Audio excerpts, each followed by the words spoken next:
Geçirip koyduk önüne yetkeni. Biz salmanan biz şeklini götürdük.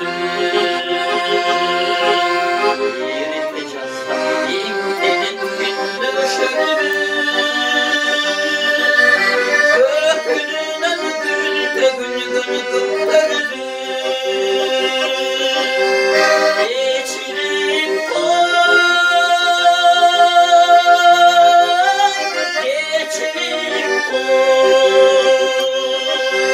Geçirip koy yakını benim getirdim. Gökünün götürdüm.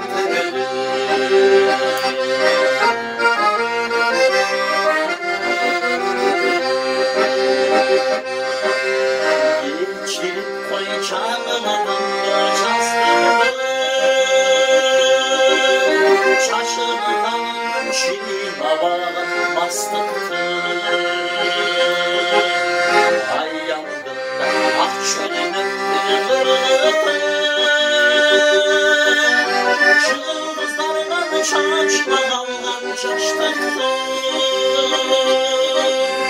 Geçirip koy, geçirip koy. Geçirip koy canımı döndüm castımdım.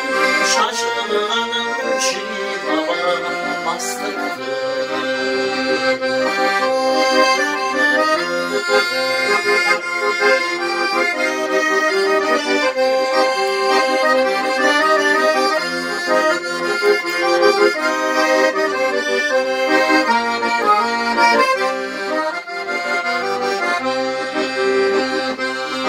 Geçirip koy kayrılı bağını kündürdü.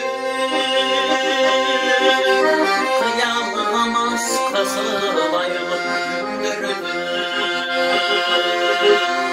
Öptürümüzü çürük görünün ağacılığı. Kolumuzdan soğuk yetkeni güldürdü. Geçirip koy, geçirip koy. Geçirip koy kayrılı bağını kündürdü. Kıyamamaz kızılaylı gündürdü. Geçirip koy, geçirip koy. Geçirip koy canımı döndü castırdım. Şaşırmanın çiğ hava bastıktı. Geçirip koy canımı döndü castırdım.